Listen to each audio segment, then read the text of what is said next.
Hello, I'm Chief Warrant Officer 4 Victor Pinion, U.S. Navy retired, telling some stories from my naval career.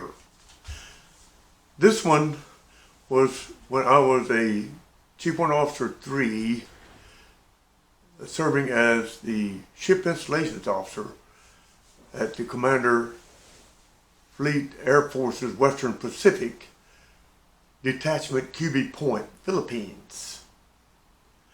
Well, I had accepted the job as the Ship Installations Officer for the purpose of doing the job.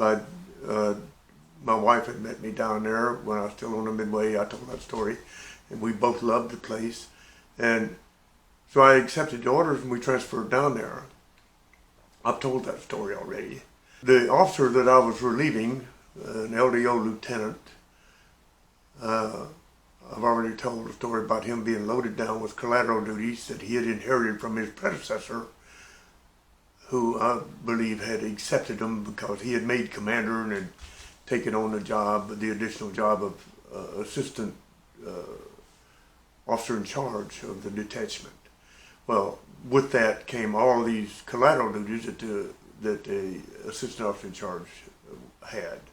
Well, they were passed on down to his SI officer relief, who passed them on down to me. And I worked hard to get rid of them. And some of them are very, very high status jobs, like one being on the advisory board for the QB Point Officers Club.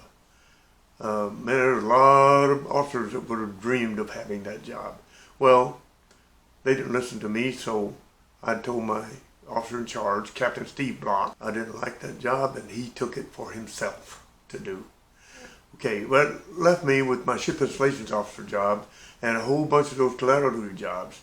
And I slowly got rid of all those other collateral duty jobs, except that of the Classified Publications Officer, because I couldn't get rid of it because I was the only other officer other than the officer in charge and the assistant officer in charge that held a top secret clearance.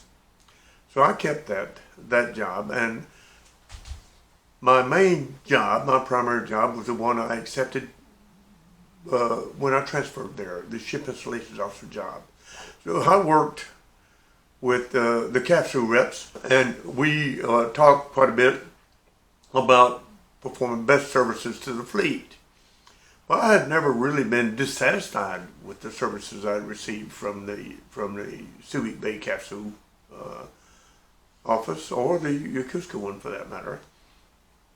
But we were looking for performing absolute best service to the fleet. So we're reviewing how can we improve our services.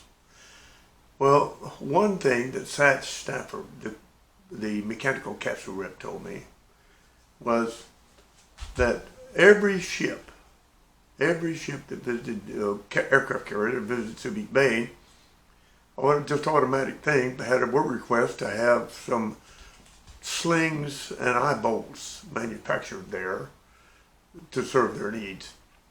Well, most of those slings and eye bolts were standard stock items in the supply system, but Subic Bay had been making them at many times the cost of buying them from the supply system. So we decided that we would write a letter, I would write a letter to all of the maintenance officers, telling them a whole bunch of things that would better support them while they would be deployed to the Western Pacific Indian Ocean. The ordering of the slings and eye bolts was one of those items, and I provided all of the data that they needed to order them, like the stock numbers of them, the prices of them, and so forth, and nomenclature, whatnot, in my letter.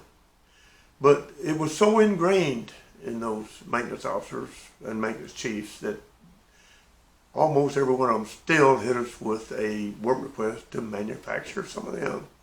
Well, so Satch and I decided we'll just buy some from the supply system. It cost us a whole lot less from our budget, from our ship repair budget. When they hit us with a work request, we'd just trade them those for some things that they had, like some expensive parts, like water brake parts, like pistons and piston guides and such, that would cost about $20,000 per water brake job. Well, now we could do a water break job for a whole lot less money than we could previously.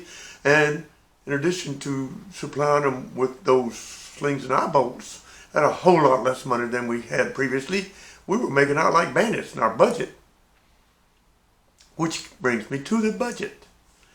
We looked at the budget, reviewed it over the past several years, and coming up with better things that we could do. Number one, we could, every quarter almost, just about every quarter, it had been augmented because it couldn't make it through the quarter with the money they had, which was provided by coming out of our PAC, San Diego. It was pretty standard. So what we did was, using the past expenditures, we worked up a budget for the coming year based on the past expenditures and instead of based on the amount of money that had been initially requested the previous years. And I sent that in. Well, it came back and they did not provide as much as we'd requested, but they seldom did anyway. That's standard Navy financial management policy, I think. But it did provide us with enough money to get the work done, especially with our financial management things, like I just described a couple of them, that one fed the other and so forth, and us trading the ships, either work or something, for parts, expensive parts that we would use both on their ship and on others. We were able to do quite well in our budget. I recall the Kitty Hawk, the USS Kitty Hawk, was going to return to the States, and it was going to go through a regular overhaul after they got back to the States. The CAFSU supervisor for the Western Pacific, for the Pacific, guy, I won't say his name, but a good man, loved him to pieces. I will, Mr. Arlie Saints. He called me and requested that I fund $50,000 worth of maintenance, pre-overhaul work, which was really work that would have been included in the overhaul package, may have already been, but just have it done at Subi Bay where the costs were much, much less, and then that they would augment my budget to cover that $50,000 later. Okay, I agreed to that. It's all verbal. It's on the phone, over the phone, and we did it.